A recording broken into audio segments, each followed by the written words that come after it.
Planning for success. Start with a positive and fresh mind.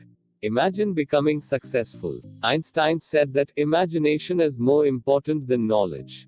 The more vividly and accurately you imagine your success, the easier it will be for the rest of yourself to follow through.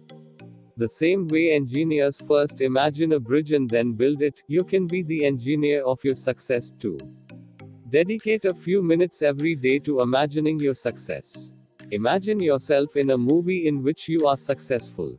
What are you doing in the movie? What is your success like? Savor the feeling of your success, and use it as motivation to stoke your fire. Cultivate a healthy motivation when imagining your success. Successful people all believe in themselves and their missions. At the same time, you do not want to alienate other people with extreme narcissism. Understand that other people want to be just as successful as you do. Your goal should not be to trample over them to get what you want. Find the purpose or goal of your life. Identify the things you love to do, the things that give you satisfaction.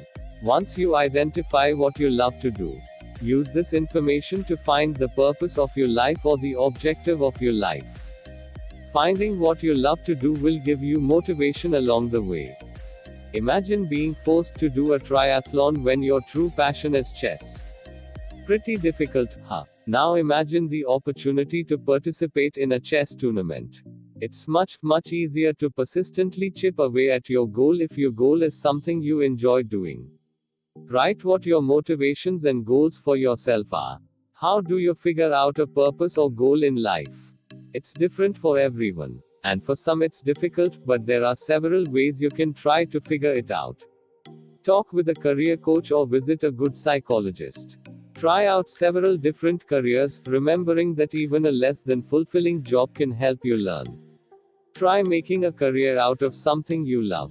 Whether it's brewing beer or advising on art, you're more likely to be successful doing something you know you love.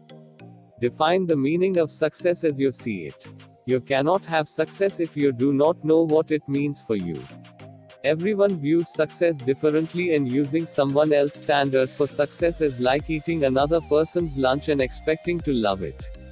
Set clear goals and be realistic. How will you know when you have achieved your goals? Your standards should be quantifiable, or else you could spend your entire life chasing after a vague goal. For example, let's say you want to be good at your job. You get a promotion. You get a raise, but you still haven't reached your goal because you could always do better, right? You could always get promoted even further, or make even more money. Whatever you have will never be enough. Instead, create benchmarks. My goal is to increase my productivity by 30% and only be late for work 5 times per year. At the most. These are quantifiable goals that, when achieved, give you a sense of satisfaction and completion, making you feel successful and confident. Selectively lower your confidence. You read it right, lower your confidence. It's a truism in business that you need to have the high self-confidence to get things done. But some people think, and for good reason, that lower self-confidence makes people more successful. For these reasons, lower self-confidence makes you pay attention to critical feedback and helps you be more self-critical. If you're convinced you're God's gift to engineering, you probably won't be receptive to feedback. Nor will you be able to criticize yourself effectively. Successful people do exactly that. Lower self-confidence makes you work harder and prepare more. If you're not convinced you're going to nail your presentation next Monday, you're likely to spend more time practicing and going over your numbers. This is a great habit. Lower self-confidence makes you less narcissistic. Less narcissistic people are respected more by coworkers, and happy coworkers make a more successful team. It's no secret that respect will make you successful. Set a timeline for when you want to achieve your objective.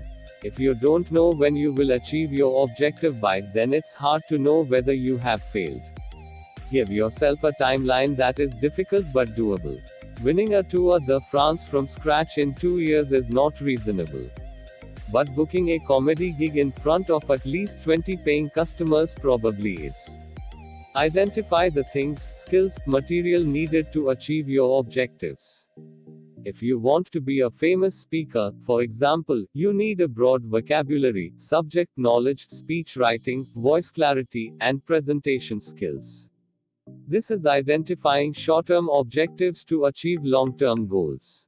Be curious about life. Many successful people have an insatiable curiosity. If they don't understand how something works or don't know the answer to a question, they find out.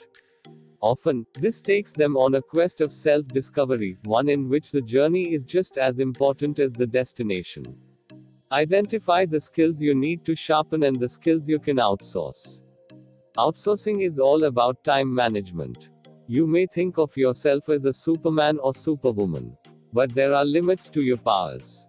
Outsourcing certain less essential tasks gives you more time to focus on the things that are absolutely essential to your craft. Use the last example as a template to become a great speaker.